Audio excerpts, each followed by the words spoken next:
পূর্ব Jerusalem কিন্তু জর্ডানের অধিকারে ছিল একবারে। এবং 67 সালে একটা 6 দিনের যুদ্ধের ভিতর দিয়ে ইসরায়েল এটা দখল করে নেয়। এটা কিন্তু অধিকৃত এলাকা। জি।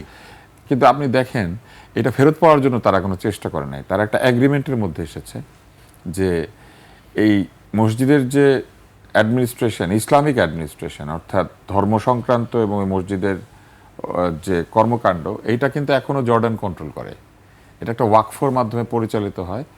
মসজিদের অ্যাডমিনিস্ট্রেশন জর্ডানের কাছে, কিন্তু এলাকার অ্যাডমিনিস্ট্রেশন ইসরায়েলের কাছে। আপনি বুঝতে পেরেছেন? আমার মাথায় আসে না, এবং ঢুকে না।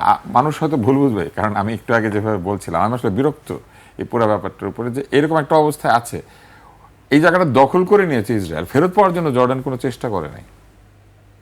তারা ওয়াকফ পেয়ে খুশি এবং ওয়াকফ পরিচালনা করছে। আরব লীগও আছে এখানে। হ্যাঁ, আরব লীগও আছে, সবাই আছে, কিন্তু তারপরে আপনি বলেন এই কালেকটিভ ব্যর্থতা, না। তাদের যে কালেকটিভ ব্যর্থতা, সেটার জন্য আমাদের এখানে বসে টকশো করতে হয়, আর তারা একটা বিবৃতি দিয়ে বিদায় নিয়ে নেয় যে আমি বিবৃতি দিয়েছি, আমি কত ভালো রে।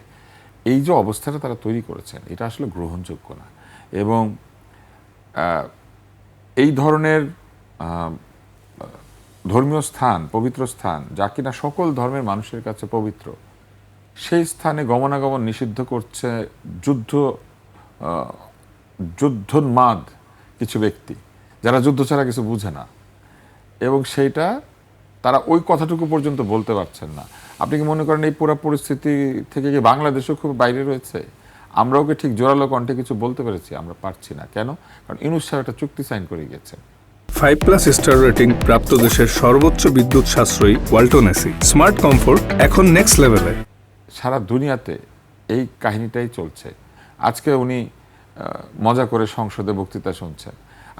আমি আপনাকে অনুষ্ঠানের মাধ্যমে বলি, জীবনে উনি একটা বিবৃতি দিয়েছেন, একটা বিবৃতিতে সই করেছেন পর্যন্ত। উনি রোহিঙ্গাদের জন্য সই করে, উনি প্যালেস্টাইন, গাজা এটা নিয়ে জীবনে কোথাও কথা বলেছেন? উনি বলবেন না, উনি বলবেন না। কারণ আমরা যেমন আমাদের দেশে স্বাধীনতা পদক দিই, যুক্তরাষ্ট্রের স্বাধীনতা পদক উনি পাইছেন,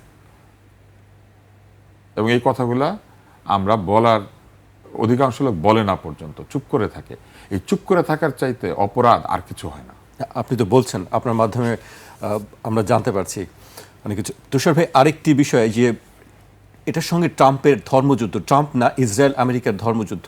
আমরা যদিও জানি যে ট্রাম্পের ধর্ম তত্ত্ব খুব বেশি তিনি একটি বিশ্বাস করেন না, কিন্তু তারপরে আমরা সম্প্রতি দেখেছি ট্রাম্প বাইবেল হাতে নিয়ে শপথ করছেন, এরকম একটি ছবি দেখেছি ট্রাম্পের, দেখেছি শপথ করতে হয়। তারপরে ভাইস প্রেসিডেন্ট দেখেছি, মার্কো রুবিওকে দেখেছি, আমরা দেখেছি। এবং আমি একটু এই ইরান যুদ্ধ নিয়ে আমি তাদের বাইবেলে হাত রাখতে হয়। জি, আমি ইরান যুদ্ধ নিয়ে তাদের একটি বক্তব্য উল্লেখ করতে চাচ্ছি। যুক্তরাষ্ট্রের একটি সামরিক ইউনিটের কমান্ডার গত সোমবার ব্রিফিংয়ে কর্মকর্তাদের বলেছেন, ইরানের সঙ্গে যুদ্ধ নাকি ঈশ্বরের পরিকল্পনারই অংশ।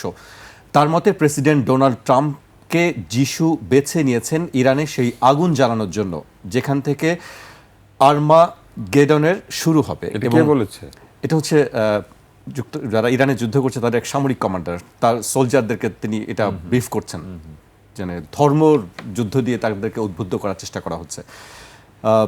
এবং যিশুর পৃথিবীতে ফিরে আসার পথ তৈরি হবে। খ্রিস্টান বিশ্বাস অনুযায়ী আর্মাগেডন হচ্ছে শেষ সময়ের এক চূড়ান্ত যুদ্ধ। বাইবেলের রেভেলেশন গ্রন্থে বলা হয়েছে পৃথিবীর শেষ দিকে ভালো ও মন্দ শক্তির মধ্যে একটি বড় যুদ্ধ হবে। এই যুদ্ধকে আর্মাগেডন বলা হয়। অনেকের বিশ্বাস এই যুদ্ধের পর যিশু ফিরে আসবেন এবং পৃথিবীতে নতুন শান্তির যুগ শুরু হবে। এবং সেই বিষয়টি নাকি বলা হচ্ছে যে ট্রাম্পের মাধ্যমেই নাকি এটি শুরু হবে, এটি তাদেরকে বোঝানো হচ্ছে। বিষয়গুলি খুবই অদ্ভুত, যে ধর্মকে টেনে এরকম একটি জায়গায় এসে আমাদেরকে এরকম আলোচনা করতে হচ্ছে। কিন্তু এই বিষয়গুলি আসলে আমার মনে হয় যে এত স্বল্প পরিসর আলোচনা করার জায়গা না। তবে এই বিশ্বাস রয়েছে মধ্যপ্রাচ্যের বিভিন্ন ধর্মাবলম্বীদের মধ্যে, এবং মধ্যপ্রাচ্য থেকে উৎসারিত যে ধর্মগুলি রয়েছে তাদের মধ্যে এই বিশ্বাস রয়েছে, এবং তারা এই ধরনের বিশ্বাসের বশবর্তী হয়ে, আপনি যদি ইন্টারনেটে যান তাহলে দেখবেন নানা ধরনের গ্রুপ রয়েছে যারা এই আর্মাগেডনের জন্য প্রস্তুতি নেয়, যারা লাল গরু খোঁজে, লাল গরু কোরবানি করবে এই জন্য একটা প্রকৃত রেড কাউ খোঁজে। তো এরকম বিষয়াবলী রয়েছে। তো অতএব এগুলো নিয়ে এই আলোচনার জায়গা আসলে এই টকশো না, কিন্তু এই প্রক্রিয়াটি অত্যন্ত ভয়ঙ্কর। এই জন্য যে ধ্বংস, হত্যা, মানুষের উপর নির্যাতন, সব ধরনের কুকর্মকে যদি আপনি মনে করেন যে এক ধরনের আইনি চেহারা দিতে হয়, এটা খুব কঠিন। কিন্তু ধর্মযুদ্ধের চেহারা দিয়ে ফেলতে পারলে এটা করা সহজ হয়ে যায়। কারণ মনে করেন যে আমি এখানে যত অপরাধ করছি, আমি আসলে এটা করছি কার জন্য, তাই না? কোনো ঐশী কারণে করছি। তো সেই এই যে রংটা দেওয়ার চেষ্টা করছেন এরকম কেউ। একটা অবস্থায় চলে গেলে পৃথিবী যেটা ঘটবে, আপনি এইখানে অসংখ্য অপরাধ তখন মানুষ করতে পারবে এই কথা বলে যে এটা আমি করছি আসলে পরকালের জন্য। মানে যেটি বলছেন যে তিনি ওই যে সে যিশুর হ্যাঁ, কিন্তু কিন্তু আমাদের ধর্মে পরিষ্কারভাবে বলা হয়েছে যে হত্যার শাস্তি দিতে হবে। হত্যার জন্য কিন্তু এমনকি কি করতে হবে সেটাও বলা আছে। হত্যার বিপরীতে মৃত্যুদণ্ড, অথবা যদি আত্মীয় স্বজন ক্ষমাপূর্বক পণ আদায় করে, এটা কিন্তু বলা আছে, ক্ষতিপূরণ দিতে হবে। এছাড়া এবং অন্যায় হত্যা করা যাবে না, এবং হত্যা কিন্তু আসলে প্রকৃত অর্থে অপরাধ, এটা পরিষ্কারভাবে বলা আছে।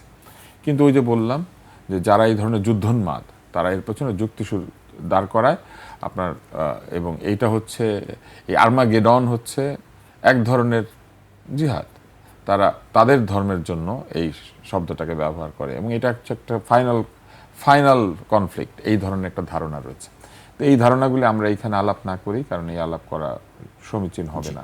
কিন্তু এই প্রবণতাটা অত্যন্ত খারাপ। এই একই কথা কালকে যদি মান্নান সাহেব বলতেন, তাহলে তাকে বলে দিত যে সে জঙ্গি। জি কিন্তু এই একই কথা তারা বলছে, কিন্তু তারা ঢঙ্গি।